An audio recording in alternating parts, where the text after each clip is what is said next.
आप नाम जप करते हैं, आप उर्दपुंड लगाते हैं, आप कथा सुनते हैं, लेकिन आप जब अन्य सभा में जाते हैं तो आपकी उपस्थिति से सामने वाले पर भक्ति का कोई प्रभाव नहीं होता, तो इसका मतलब आपके करंट में कमी है। आप जिस सभा में जाएं उस सभा में तनिक परिवर्तन होना चाहिए, तब समझो कि हमारी भक्ति। भैया देखो, एक मेरी बात सुनना।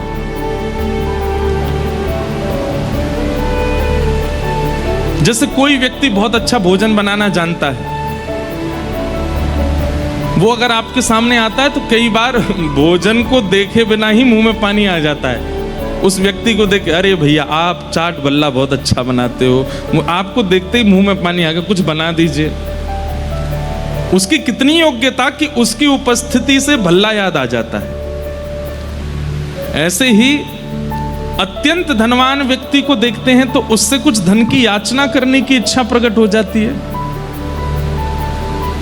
तो फिर भक्त को देख करके सामने वाले के चित्त में भक्ति क्यों नहीं उत्पन्न होती? इसका मतलब क्या है कि उसमें ही अभी भक्ति का बीज इतना श्रेष्ठ रोपण हुआ नहीं है। नहीं तो वो जहां जाए, जहां उपस्थित हो जाए, जहां खड़ा हो जाए, जिस सभा में पहुंच जाए, उसके रूप मात्र से, उसकी स्थिति मात्र से सब में भक्ति का संचार होने लगे। मीराबाई सुंदर, इतनी सुंदर थी कि उनके सामने बड़ी बड़ी राजकुमारियां भी अपने मुख को ढक लेती थीं। सुंदरता की खान मीराबाई। लेकिन उनकी सुंदरता देख करके किसी के चित्त में काम प्रकट नहीं होता था, बल्कि जिसके चित्त में काम है नष्ट और हो जाता था। ऐसी सुंदरता। और ये सब कब होता है? आपकी उपस्थिति, आपका रूप, आपका बोलने का ढंग, आपका व्यवहार, आपके विचार सामने वाले में परिवर्तन लाएंगे। कब? जब हृदय में आनंद श्री कृष्ण प्रकट होंगे। सुबह उठते ही सबसे पहले अपने बिस्तर पर ही बैठ करके नेत्र बंद करो। जय श्री गोविंद देव प्रभु की जय हो, श्री गोपीनाथ प्रभु की जय हो, श्री राधा मोहन प्रभु की जय हो, श्री राधा गोपीनाथ की जय हो, श्री राधा रमण लाल की जय हो, श्री राधा वल्लभ लाल की जय हो, श्री जुगल किशोर लाल की जय हो, श्री वृंदावन बिहारी लाल की जय हो, प्यारे गिरधर लाल की जय। बस प्रसन्न हो करके फिर अपने दिन को प्रारंभ। आ गए आनंद श्री कृष्ण चित्त में। उठते ही आनंदित होकर के उठिए। स्नान करने भी आनंद होके जाइए, तैयार भी आनंद हो। भले ही घर में कुछ भी उथल पुथल चल रही, आप आनंद में ही रहो। 2-4 दिन आपको प्रयास करना है, 5वें दिन से अपने आप नियम बन जाएगा।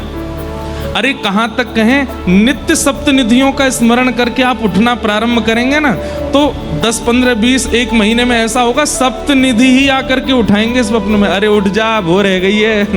कभी गोपीनाथ जी उठा रहे हैं, कभी राधा रमण जी कहेंगे लाला उठ जा।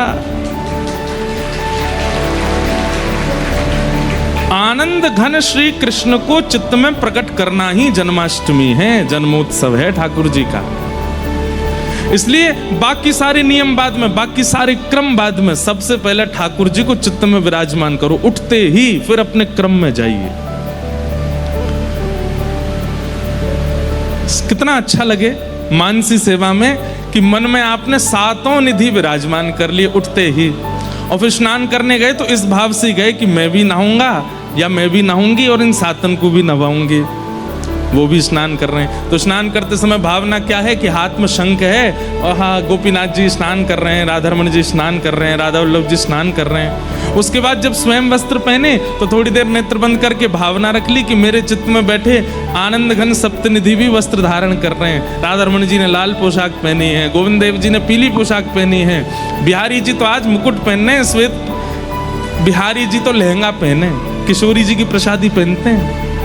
हमारे बिहारी जी किशोरी जी की प्रसादी पहनते हैं, इसलिए लहंगा में ही रहे। मैं साल में केवल 1 दिन ठाकुर जी पजामा पहनते हैं, जामा पहनते हैं। कब?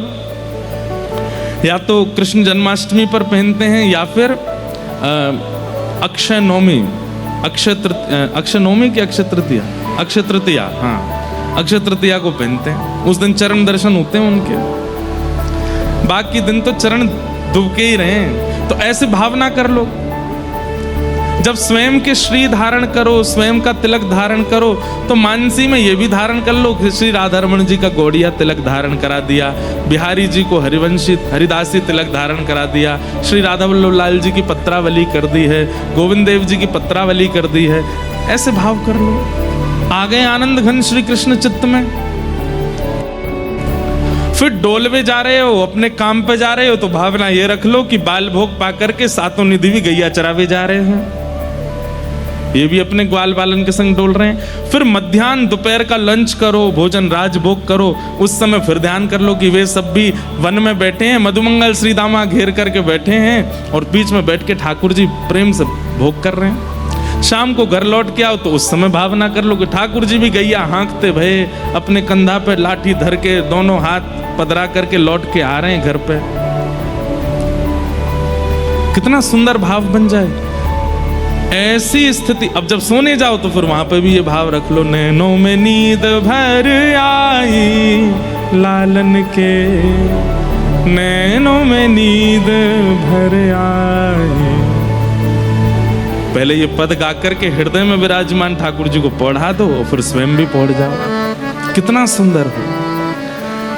इससे बढ़िया मानसी सेवा और क्या हो सकती है।